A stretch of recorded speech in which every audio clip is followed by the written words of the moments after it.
Learning मंत्रा के online पाठशाला में आप लोगों का स्वागत है। हम लोग बात कर रहे हैं राजनीति विज्ञान की, और राजनीति विज्ञान में आज बात हम लोग उस विषय की करेंगे जिस पर आधारित सवाल आपके एग्ज़ाम में पूछा जाता है। मुख्य बात यह है कि राजनीति विज्ञान के अंतर्गत प्रश्न एक आता है, लेकिन उस प्रश्न से कई प्रश्न बन जाते हैं और उस प्रश्न का एक उत्तर निकलता है और उसी उत्तर से कई सवाल जन्म लेते हैं। इसलिए आपको एक श्रृंखला के अंतर्गत यह बात समझना होगा कि आखिर प्रश्न है तो प्रश्न का उत्तर है, और उस उत्तर से एक नया प्रश्न बन जाता है। तो इन बातों को करने से आपको याद करने का झंझट भी खत्म हो जाएगा और विषय वस्तु की तैयारी भी आपकी अच्छी हो जाएगी।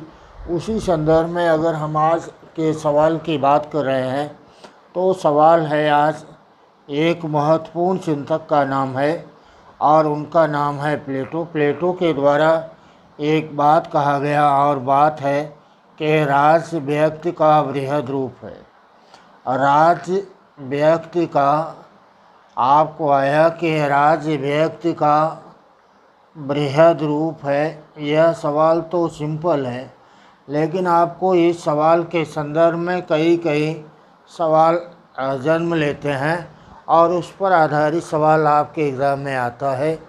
चाहे टीजीटी का एग्ज़ाम हो, पीजीटी का एग्ज़ाम हो, एलटी का हो, नेट जेआरएफ का एग्ज़ाम हो, असिस्टेंट प्रोफेसर का एग्ज़ाम हो, किसी भी एग्ज़ाम की तैयारी करते हैं तो आपको ऐसे सवालों को ढूंढने की आवश्यकता है कि अगर आपने एक सवाल को तैयार कर लिया तो उस सवाल के पीछे का मूल कारण क्या है। अगर आप इस बात को नहीं जानते हैं तो आपका सवाल हो सकता है कि खाली अगर यह पूछ लिया गया कि राज्य व्यक्ति का बृहद रूप है, यह बात किसने कहा है, तो आप आसानी से इस बात को लगा लेंगे। लेकिन अगर आपको यह सवाल पूछा गया कि राज्य व्यक्ति का बृहद रूप है, प्लेटो के इस कथन का आखिर आशय क्या है, आपने इस कथन के द्वारा वह क्या कहना चाहता है, अगर आपको यह सवाल पूछ लिया गया यूसी नेट के जेआरएफ के एग्ज़ाम में या असिस्टेंट प्रोफेसर के एग्ज़ाम में या आपके प्रवक्ता के एग्ज़ाम में या किसी भी एग्ज़ाम में, चाहे जिस भी विषय चाहे जिस भी एग्ज़ाम की आप तैयारी कर रहे हैं और विषय अगर आपका राजनीति विज्ञान है, तो ऐसे सवाल को पूछा जाता है। और दूसरी महत्वपूर्ण बात है कि अगर ऐसे सवाल को पूछा नहीं भी जिस एग्ज़ाम में गया तो अन्य सवालों को अगर आपको सही करना है तो आपको यह बात मालूम होना चाहिए कि अगर इस कथन के पीछे का निहितार्थ क्या है। अगर आप निहितार्थ को समझ जाते हैं तो आपके लिए सवाल का उत्तर देना भी आसान होता है और आपको वह विषय याद रखना भी आसान होता है। तो इसी संदर्भ में यह बात हमने आपको और लिखा।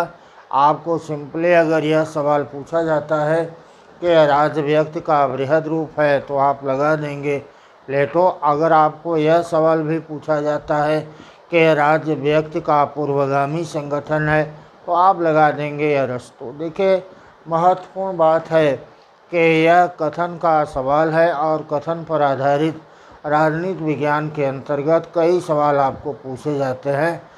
TGT, PGT, LT, net JRF और असिस्टेंट प्रोफेसर के एग्ज़ाम में कथन कारण पर भी सवाल आता है और यह कथन किसने कहा है इस पर भी आधारित आपको सवाल पूछा जाता है। इसलिए इन सवालों को सही करने की सही तकनीक का इस्तेमाल करना आवश्यक है। तो हम लोग यहाँ अगर बात करें प्लेटो, आपने यह बात पढ़ा है कि प्लेटो यूनान का दार्शनिक है और प्लेटो को कहा जाता है कि राजनीति विज्ञान का प्रारंभ किया। इसलिए इन पर एक सवाल आपको पूछा जाता है कि राजनीतिक दर्शन का जन्मदाता कौन है, और राजनीतिक दर्शन का जन्मदाता कौन है, राजनीति शास्त्र का प्रारंभकर्ता कौन है। लेकिन आपको अगर यह सवाल पूछा जाता है कि राजनीति शास्त्र का पिता कौन है, तो दोनों बातों में अंतर हो जाता है, क्योंकि प्रारंभ तो प्लेटो के द्वारा किया गया राजनीति शास्त्र का और पॉलिटिकल फिलॉसफी का इनको जन्मदाता भी कहते हैं। इसलिए राजनीतिक दर्शन का जन्मदाता कौन है, तो उत्तर होगा उसका प्लेटो। राजनीति शास्त्र का प्रारंभकर्ता कौन है, तो उसका भी उत्तर होगा प्लेटो। लेकिन राजनीति शास्त्र का पिता कौन है, तो इसका उत्तर होगा अरस्तु। यहाँ पर महत्वपूर्ण बात यह है कि राजनीतिक दर्शन का जन्मदाता है, लेकिन राजनीति विज्ञान का जन्मदाता नहीं है, राजनीति विज्ञान का पिता नहीं है। राजनीति विज्ञान का जन्मदाता और पिता अरस्तु को कहा जाता है। तो ऐसी कौन सी बात हो गई जिसके कारण आप प्लेटो को राजनीतिक दर्शन का जन्मदाता तो कहते हैं, लेकिन राजनीति विज्ञान का जन्मदाता नहीं कहते। इस बात को जानने के लिए आपको यूनान के पॉलिटिकल साइंस के पृष्ठभूमि की तरफ निकलना पड़ेगा और आपको यह बात समझना होगा कि राजनीति विज्ञान का प्रारंभ यूनान में हो रहा है और यूनान में इसका प्रारंभ सुकरात के फिलॉसफी में थोड़ा सा होता है। लेकिन यह कहना भी गलत होगा कि सुकरात से पूर्व यूनान में राजनीति विज्ञान नहीं था, राजनीति विज्ञान था। यूनान में इसके पहले भी अनेक पॉलिटिकल कम्युनिटी के अंतर्गत, राजनीतिक संप्रदायों के अंतर्गत इसकी बातें की जाती थी। सोफिस्टों के द्वारा, स्टोइक के द्वारा या एपिक्यूरियस या अन्य संप्रदाय थे, उन्होंने पॉलिटिकल फिलॉसफी को किसी न किसी रूप में सत्यापित करने का, प्रमाणित करने का और प्रतिपादित करने का कार्य किया था। सुकरात आते हैं तो सुकरात ने यह बात कहने की ज़रूर कोशिश की, लेकिन उनका संपूर्ण दर्शन चूँकि दर्शन पर आधारित रहा, इसलिए आधिकारिक तौर पर जिसका हम लोग आज अध्ययन कर रहे हैं उसमें उसको राजनीति विज्ञान की विधा के अंतर्गत शामिल नहीं किया गया। सुकरात के पश्चात महत्वपूर्ण नाम आता है प्लेटो का। प्लेटो के द्वारा पॉलिटिकल फिलॉसफी के संदर्भ में अनेक सिद्धांतों का प्रतिपादन किया गया, राजनीति विज्ञान के लिए बहुत ही उपयोगी है और आज भी इसका किसी न किसी रूप में पॉलिटिकल साइंस के ऊपर प्रभाव देखा जाता है। जब इस बात की बात आती है कि शासक को कैसा होना चाहिए, तो अवश्य ही हम इस बात को परखने की कोशिश करते हैं कि अगर राजा या शासक प्लेटो का दार्शनिक राजा जैसा हो, दार्शनिक राजा जैसा ना भी हो, लेकिन दार्शनिक राजा के समानांतर कुछ गुणों को धारण करता हो, कहने का आशय है कि वह राजा हो जो कि ज्ञानमान हो, जो कि बुद्धिमान हो, तो शासन प्रणाली और एक अच्छे राज्य का निर्माण किया जा सकता है। प्लेटो के द्वारा जिसको आदर्श राज्य कहा गया, आज हम उसको लोक कल्याणकारी राज्य की अवधारणा के अंतर्गत समझ सकते हैं। तो यहाँ पर प्लेटो ने जिसका अध्ययन किया, जिस राजनीति विज्ञान के अध्ययन के संदर्भ में अपनी बात को प्रतिपादित करने का प्रयास किया, अनेक सिद्धांतों को दिया, उन सिद्धांतों का प्रतिपादन उसने नीति शास्त्र के अंतर्गत ही किया था। पॉलिटिकल साइंस को, राजनीति विज्ञान को और नीति शास्त्र को अलग नहीं कर पाया, इसीलिए इनको पॉलिटिकल फिलॉसफी का तो जन्मदाता कहते हैं, लेकिन राजनीति विज्ञान का जन्मदाता नहीं कहते हैं।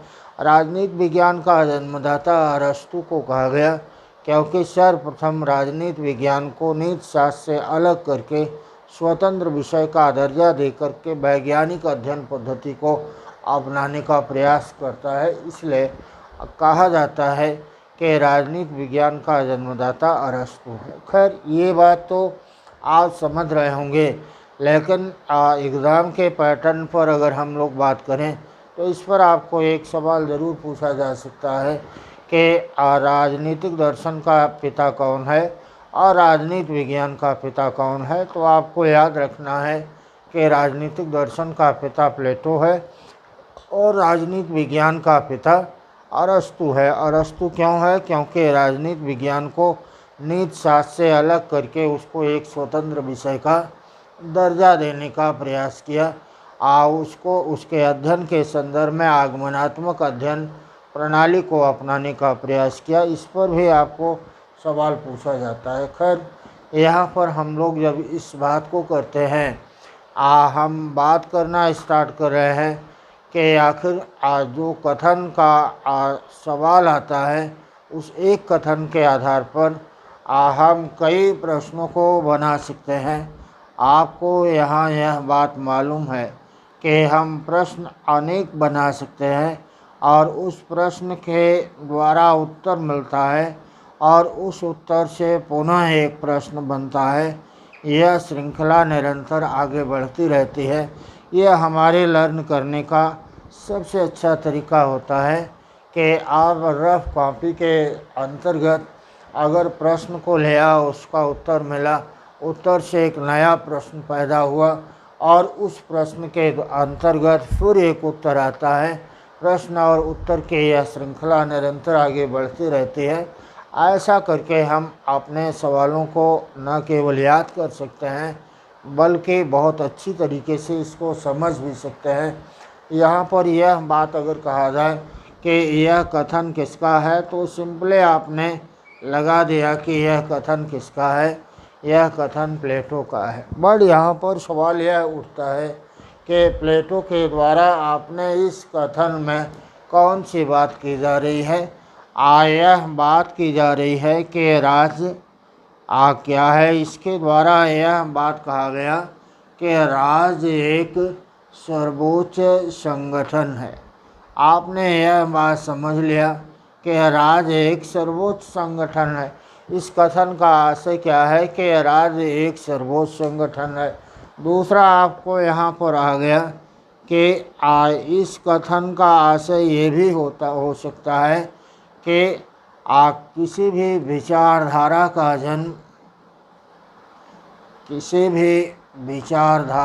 जन्म ओक या चट्टान से, विचारधारा का जन्म ओक या चट्टान से नहीं होता है। ओक या चट्टान से नहीं होता है। ओक या चट्टान से नहीं होता है, बल्कि उसमें निवास करने वाले लोगों से होता है। दूसरा आपको यहाँ पर आ गया कि न्याय मन की प्रवृत्ति है। न्याय मन की प्रवृत्ति है। न्याय मन की प्रवृत्ति है। आपको यह बात आ गया। इसका आशय क्या निकलता है। इसका आशय यह भी निकलता है कि राज्य व्यक्ति का बृहद रूप है। माने व्यक्ति क्या है, व्यक्ति और राज्य की इकाई है। आपको ये सारा प्रश्न पूछा गया, व्यक्ति क्या है और राज्य की इकाई है। यह बात भी आपको पूछा जा सकता है। आपको अगर यह सवाल पूछा जाता है कि राज्य की इकाई व्यक्ति को किसने माना, प्लेटो होगा। परिवार को राज्य की इकाई किसने माना, तो आपका यह उत्तर अरस्तु का होगा। व्यक्ति को राज्य की इकाई माना और कहा कि व्यक्ति के 3 गुण होते हैं और उन्हीं तीनों गुणों के आधार पर राज्य में वर्गों का निर्माण होता है और वर्गों का निर्माण हो जाने से राज्य का गठन हो जाता है। यहाँ पर यह बात भी आपको एक नया सवाल देता है कि राज्य सर्वोच्च संगठन है। यह बात आदर्शवाद का है, यह बात उदारवाद का है। तो आपको मालूम हो गया कि यह बात किसका है। राजनीति विज्ञान की विचारधारा, जिसको कहते हैं आदर्शवाद। आदर्शवाद इसलिए आपको मालूम हो गया कि आदर्शवाद वह विचारधारा है जो राज्य को सर्वोच्च मानता है और राज्य को साध्य मानता है और राज्य को स्वाभाविक मानता है। इसका मतलब यह भी है कि अगर हमको आए कि आदर्शवाद ने किसको महत्व दिया, तो आप लगा लेंगे आसानी से कि आदर्शवाद ने राज्य को महत्व दिया है और राज्य को एक सर्वोच्च संगठन माना। राज्य को सर्वोच्च संगठन मानने के लिए प्लेटो ने कौन सी बात कही, राज्य व्यक्ति का बृहद रूप है। राज्य व्यक्ति का बृहद रूप है। आपने इस कथन में इन्होंने क्या बतलाया कि व्यक्ति राज्य की इकाई होता है, जबकि इसके आगे चल कर के परिवार को राज्य की इकाई माना अरस्तु। इसका मतलब यह भी है कि प्लेटो ने परिवार को उतना महत्व नहीं दिया है जितना कि व्यक्ति को। इसलिए इन्होंने कहा है कि परिवार एक घातक संस्था है और सलाह दिया कि शासक और सैनिक वर्ग को, जिसको दोनों को मिला करके इसने अभिभावक वर्ग कहा कि शासक और सैनिक दोनों ही वर्ग को परिवार से दूर रहना चाहिए, संपत्ति से दूर रहना चाहिए, क्योंकि एक आदर्श राज्य का निर्माण तभी होगा जब शासक और सैनिक वर्ग कंचन और कामनी से दूर होगा। तो कहने का आशय यहाँ पर यह है कि इस कथन के द्वारा यह हमको उत्तर मिलता है और इस उत्तर से एक नया प्रश्न भी बन जाता है। इसलिए प्रश्न और उत्तर की यह श्रृंखला हमारे लर्निंग करने का एक महत्वपूर्ण प्रोसेस है। अगर इस प्रोसेस को हम अपनाते रहते हैं तो प्रश्न भले ही एक होगा, उसका एक उत्तर निकलेगा, लेकिन उस उत्तर से कई प्रश्न निकल जाते हैं। देखिए, दूसरा हमको आया अपने इसी के द्वारा। अब अगर हमको यह बात करना हुआ कि व्यक्ति राज्य का बृहद रूप कैसे है प्लेटो के द्वारा, तो आपको मालूम होगा कि व्यक्ति का निर्माण होता है बुद्धि से, व्यक्ति का निर्माण होता है साहस से और व्यक्ति का निर्माण होता है तृष्णा से।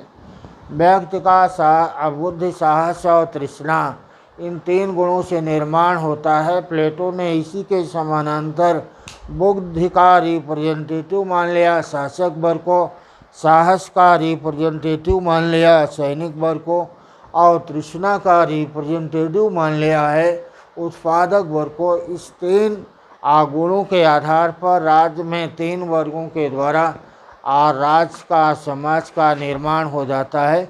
इसलिए हमको अगर यह सवाल आता है कि प्लेटो के द्वारा राज्य में कुल कितने वर्गों की बात की गई, तो आपको लगाना है तीन वर्गों की। और कैसे आप बात बताना है कि बुद्ध के समानांतर बनता है शासक वर्ग और साहस के समानांतर बनता है सैनिक वर्ग और तृष्णा के समानांतर बनता है उत्पादक वर्ग। अब यहाँ इस कथन से यह प्रश्न भी बन गया और इस प्रश्न का उत्तर भी बन गया। माने कथन एक ही है, लेकिन उससे कई सवाल अगर हम समझना चाहें, पढ़ना चाहें, तो आसानी से हमको समझ में भी आ जाता है और पढ़ने में हमारी मदद भी करता है, हमारा इंटरेस्ट भी बनता है। हम आसानी से खेल खेल में भी सवाल और उत्तर को जान सकते हैं। खाली आपको रफ और पेन की आवश्यकता है। आपने एक लिखा और उसकी चतुर्दिक अनेक प्रश्नों का जाल बनाना स्टार्ट कर दिया, आप देखेंगे अल्टीमेट लास्ट में आपको कंप्लीट वह थिंकर्स याद हो जाएगा, अपने आप समझ में आ जाएगा और उस पर आधारित सवालों को अगर हल करेंगे तो वो सारे सवाल आसानी से आपको हल होते हुए नज़र आएंगे। विचारधारा का जन्म, विचारधारा के जन्म का आशय यहाँ पर इनके द्वारा यह बतलाया गया कि किसी भी विचारधारा हवा में पैदा नहीं होती है, बल्कि वह तब जन्म लेता है जबकि उसके अंतर्गत जो लोग निवास कर रहे हैं उनको समझा जाए। तो कहने का आशय यही है कि एक व्यक्ति है, ये जन्म वो क्या चट्टान से नहीं होता, माने निर्जन में किसी भी विचारधारा का अनुकरण प्रस्फुरण नहीं पाया जाता है, बल्कि जो लोग वहाँ निवास करते हैं उसी के आधार पर इसका जन्म होता है। तो यह बात इसमें ही बताया कि एक व्यक्ति है और व्यक्ति का निर्माण इन्हीं के समानांतर हुआ, इसलिए इसी के आधार पर राज्य का निर्माण होता है। या इसी से मिलता सवाल आपको अगर यह भी आता है कि राज्य व्यक्ति का बृहद रूप है या न्याय मन की प्रवृत्ति है, तो इसके द्वारा भी यही बात कहा है। माने न्याय को समझाने का उद्देश्य इनका क्या है कि मन की प्रवृत्ति होती है, यह मन का विस्तार होता है। क्योंकि इन्होंने इस बात को कहा कि व्यक्ति के अंतर्गत एक सर्वोत्तम गुण होता है और अगर कोई व्यक्ति उसी सर्वोत्तम गुण के अनुसार अपने कर्तव्य का पालन करता है तो समाज में न्याय की स्थापना हो जाएगी। यह प्रकृति पर आधारित है, क्योंकि प्रकृति का नेचर होता है कि वह इसके अंतर्गत सामंजस्य है, समन्वय है, कार्य का विशेषीकरण है। यही बात प्लेटो ने भी अडॉप्ट कर लिया और प्लेटो के द्वारा इस बात को बतलाने का प्रयास किया गया कि ऐसा व्यक्ति जो बुद्धिमान है वह शासन करने का काम करे, और ऐसा व्यक्ति जिसमें साहस की मात्रा अधिक है वह सैनिक का काम करे, सुरक्षा का काम करे, और ऐसा व्यक्ति जो तृष्णा और वासना वाला है वह उत्पादन का काम करे। लेकिन तीनों वर्ग अपना अपना काम करते हुए किसी अन्य वर्ग के कार्य में हस्तक्षेप न करें, लेकिन सहयोग और समन्वय अवश्य करें, क्योंकि सहयोग और समन्वय से ही राज्य और समाज का संचालन होता है।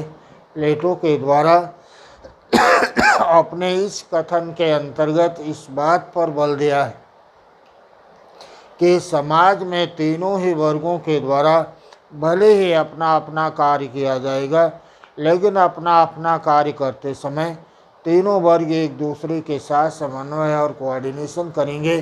किसी भी वर्ग का काम कम या छोटा नहीं है, किसी भी वर्ग का काम ना तो बड़ा होगा और न ही छोटा होगा, बल्कि तीनों ही वर्ग राज्य के लिए काम करते हैं। इसीलिए प्लेटो के संदर्भ में एक कथन भी कहा गया कि प्लेटो के द्वारा राज्य की बलवेदी पर व्यक्ति का बलिदान कर दिया गया है, क्योंकि शासक वर्ग को भी अधिकार भले ही मिला है, लेकिन उसको भी राज्य के प्रति अपने कर्तव्य का पालन करना है।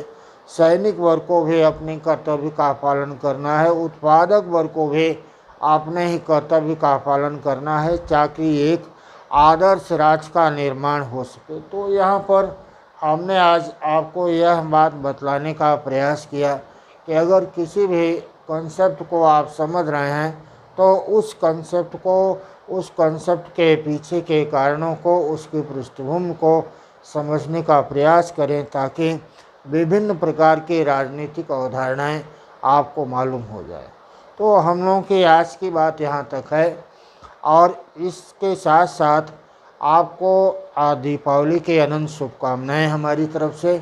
हमारा TGT PhD नेट JRF और असिस्टेंट प्रोफेसर के लिए राजनीति विज्ञान का नया बैच 31 अक्टूबर से प्रारंभ हो रहा है, और यह क्लास ऑनलाइन ऑफलाइन दोनों है, जिसमें 31 अक्टूबर ऑफलाइन को 9 बजे आपको प्रयागराज में विज़न IAS एकेडमी के अंतर्गत यह क्लास शुरू होगा। आप उसमें अगर आने के इच्छुक हैं तो 31 अक्टूबर को मॉर्निंग में 9 बजे वो क्लास होगा। ऑनलाइन का बैच हमारा चल रहा है। अगर आप उस बैच में भी एडमिशन लेने के इच्छुक हैं तो आप एडमिशन लेने के लिए दिए गए नंबर पर कॉल या व्हाट्सएप करके संपूर्ण जानकारी हासिल कर सकते हैं। चलिए, आज की बात इन्हीं शुभकामनाओं के साथ, हमें उम्मीद है कि आप अपनी पढ़ाई को निरंतर और तेज़ी के साथ जारी रखेंगे। अनंत शुभकामनाएं दीपावली की। धन्यवाद। Thank you.